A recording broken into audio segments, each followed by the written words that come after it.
Bien, bonjour les passionnés, je commence fort, je vous mets ma recette, hop, voilà. Alors aujourd'hui, je vais vous montrer la façon de faire une tarte de pommes d'amour. Donc c'est une recette hyper simple à réaliser, qui prend un peu de temps et qui est très jolie par sa forme au final. Alors, comme je vous ai expliqué, la mise en forme des recettes en vidéo a changé. Vous avez maintenant la photo du produit fini. Vous avez bien évidemment tout le déroulement de la recette et vous avez ici tout le matériel dont vous aurez besoin. Dans cette, j'approche comme ça vous allez mieux voir. Voilà le type de tarte que nous allons réaliser.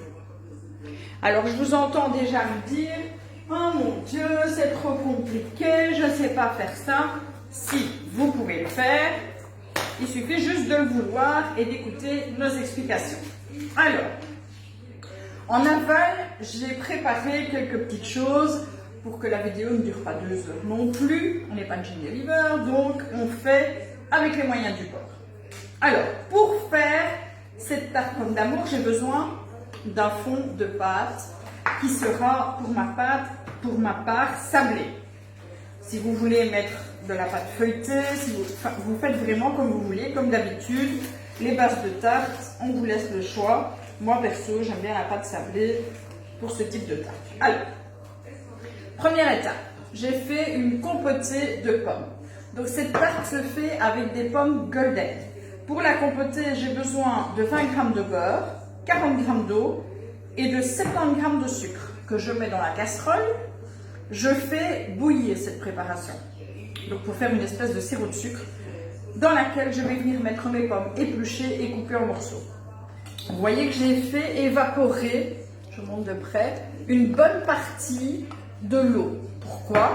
Parce que je vais venir mettre cette compotée sur la tarte et je vais l'enfourner pour une vingtaine de minutes, donc à 180 degrés, le temps de pré-cuire la pâte. Je vais donc mettre la compotée dans le fond de pâte. Je vais bien étaler ces petites pommes. Il faut savoir donc pour le fond de la tarte, donc c'est une grandeur normale, 28 cm, j'ai mis donc 4 pommes.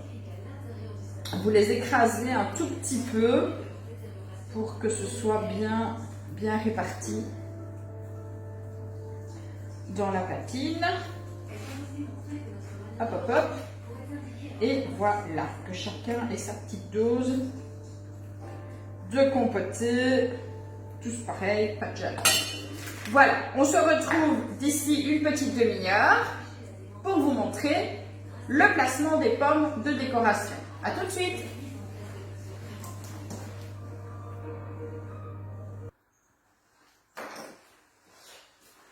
Voilà, nous voilà de retour. La tarte est cuite. On vous met sur la recette 20 minutes. Tout ça dépend évidemment de votre four et de l'épaisseur de votre pâte. Donc moi personnellement, je l'ai laissé un petit peu plus longtemps. J'ai laissé 30 minutes à 180. Je voulais vraiment que la tarte soit bien cuite, y compris le fond en fait. Étant donné que ce sont des pommes, même si on les a asséchées un maximum, il y a quand même du jus qui s'écoule et la pâte peut être un petit peu ramollie, ce qui n'est pas très sympa. C'est mieux d'avoir une pâte un petit peu croustillante. Alors, deuxième partie de cette recette. La tarte est bientôt finie en fait, c'est une recette relativement rapide. Et donc, on a préparé un sirop de sucre.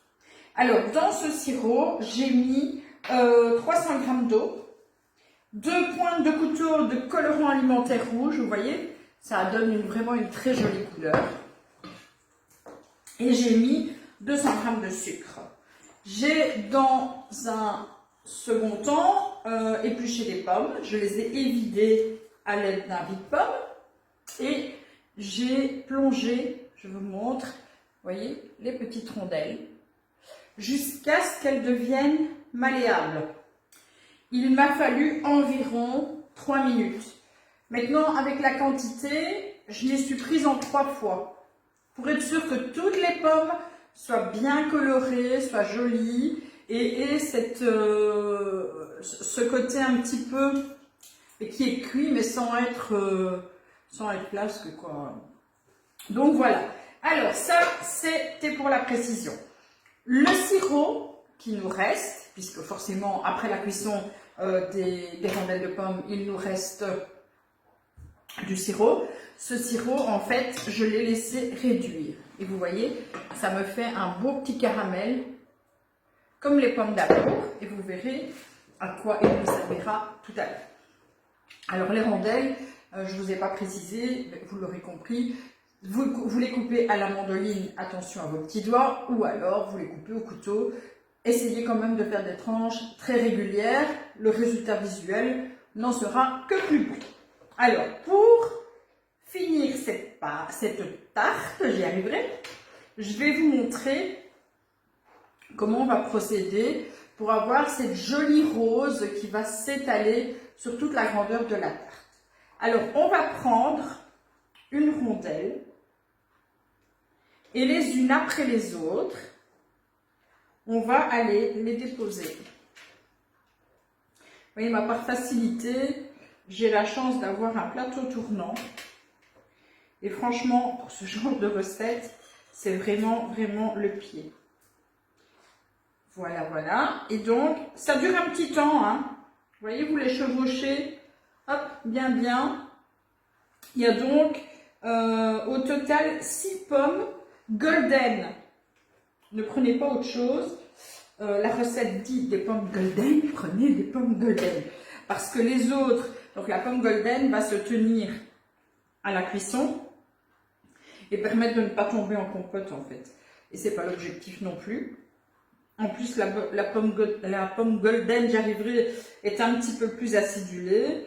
Ah oui, ce que j'ai oublié de vous préciser aussi, c'est que pour faire les rondelles, à contrario de la compotée, vous ne devez pas les éplucher.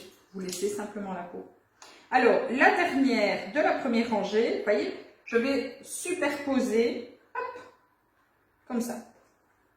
Et je vais directement entamer ma deuxième rangée, qui va donc chevaucher. Et hop, ça va nous faire comme un escargot. Hein. On reste dans le thème du mois de décembre avec la balade. Et donc, moi, je travaille dans l'autre sens. Vous travaillez dans le sens que vous voulez, selon la facilité que vous avez. Alors, ça prend un peu de temps. Donc, durant le temps que je vais utiliser pour placer les petites pommes sur la tarte, je ne vais pas vous parler de rondelles toute la longueur. Je vais déjà vous parler de quelques petites recettes que nous ferons en janvier. Pour le moment, vous ne voyez personne d'autre à part moi parce que Ariane et Megan, comme vous le savez, travaillent dans le domaine informatique qui est évidemment très sollicité en ce moment. C'est un peu compliqué donc de faire tout ce qu'il y a à faire sur la page. Donc on étudie ensemble les concours, les recettes, on fait ce qu'on peut en fait hein, pour vous proposer les choses les plus sympas possibles. Alors en janvier, eh bien il fera plus calme, donc Ariane aura peut-être le temps de nous mettre une petite recette ou deux en page, on verra. En attendant, moi je vous ai prévu, comme vous m'aviez demandé, donc ce sera diffusé bien évidemment dans le courant du mois de janvier. Je vous ai prévu évidemment la galette des rois. Hein, on fera ensemble une galette des rois rapide. Et vous verrez que c'est super rapide à faire et à portée de tout le monde, encore une fois. Hein. Vous avez tout le matériel, donc les fèves, les plats, enfin, tout ce dont vous aurez besoin donc, pour réaliser cette recette. Vous la trouvez notamment chez notre amie Martine, hein, chez Lucas Guilanguien, ou ailleurs, hein, dans d'autres magasins. Parfois, il y a des collections de fèves qui sont très sympathiques. Sur Rat, on a la chance aussi d'avoir des collections de nos géants de Faubourg aussi. Et ça, c'est vraiment sympa de les mettre en valeur aussi. Alors, on a, durant ce mois de janvier, une petite vidéo avec un gâteau au chocolat express que vous pourrez faire seul ou avec les enfants. J'ai prévu également donc de vous faire la recette du Paris-Brest, puisque vous nous l'aviez réclamé, vous étiez plusieurs à la réclamer. Lorsqu'on vous a posé la question sur la page il n'y a pas très longtemps. Et je vous ferai une recette salée, parce que bizarrement, quand on vous pose la question, tiens, qu'est-ce que vous aimeriez qu'on vous fasse comme recette, directement vous allez vers le sucré. Alors, on vous a promis qu'en janvier, on allait se reprendre en main. Je dis ça, je dis rien, mais c'est les promesses de janvier, promesses annuelles, hein, évidemment, vous connaissez le principe. Et donc, du coup, Ariane est en train de nous concocter un petit album sur des recettes, on va appeler ça des recettes light, que nous pourrons bien sûr mettre en pratique après nous être régalés pendant les fêtes. Et donc, moi, comme je ne suis pas contrariante, je vous ferai une petite recette bien belge et à ma façon. Ce sont des chicons farcis à la sauce café. Et oui, la sauce café, j'en vois déjà derrière leur écran qui sont en train de dire qu'est-ce qu'elle me raconte avec son café. Oui, je vous mettrai du café. Dans cette recette, vous avez aussi des spéculoos. Donc c'est vraiment, je vous promets que c'est la recette super bien belge. Et puis, à la demande des messieurs, vous allez avoir, chers messieurs, une recette qu'on vous attribuera et pour laquelle vous allez concourir. Donc, un concours spécial messieurs avec des cadeaux à la clé. Il y a déjà 2 sponsors qui ont répondu présent et je les en remercie. Il s'agit de Christophe, notre ami chef de la taverne Saint-Géry à Auchy, et notre nouvel ami producteur, qui est le Pigeonneau des Collines, qui va proposer ces petites rillettes. Voilà, vous voyez, c'est vraiment pile poil la quantité dont nous avons besoin. 6 pommes. C'est étudié. Tu veux aller dehors, toi? Allez hop, c'est vraiment du direct, hein, presque. Alors, je vous montre déjà le résultat.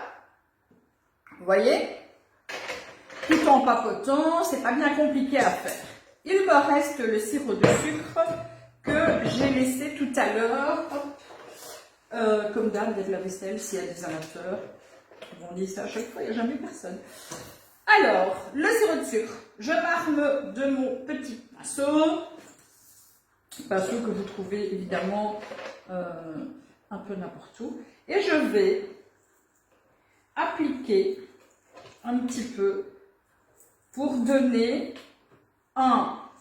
le brillant à la pomme et le principe évidemment de la pomme d'amour. On n'aura pas eu de foire cette année, je crains qu'on ait un peu de mal d'en avoir l'année prochaine. En tout cas, en ce qui concerne chez nous la foire d'hiver, on verra, on ne sait pas où on sera à ce moment-là. Mais voilà, rien qu'à faire cette tâche, je vous assure que vous avez cette délicieuse odeur cette délicieuse odeur de sucre qu'on sent dès qu'on arrive à la foire, hein. Les pommes d'amour, les gaufres, les barbapapa, les beignets, etc., etc. Je crois qu'il est quoi, genre 7 h du matin. Et puis j'ai envie de vous faire part de mon envie, de gourmandise, de sucre. Moi j'ai toujours dit c'est bon pour le moral. Et donc voilà, profitons. Profitons des moments qu'on peut vraiment apprécier. Parce que c'est pas très gai cette période morose. Donc voilà. Voilà, j'ai donc bien généreusement coloré ma petite tarte. Et là, voilà, terminé. C'est une tarte que nous allons bien sûr laisser complètement refroidir. Vous voyez, c'est vraiment sympa. C'est très facile à réaliser. Vous pouvez même vous amuser à la faire avec les enfants parce qu'il n'y a pas de danger du tout. Ça nous a pris une demi-heure et vous avez une tarte super qui est pas très à vos invités de par sa présentation et de par son goût. On se retrouve très bientôt pour une autre vidéo. Bonne journée, passionnés!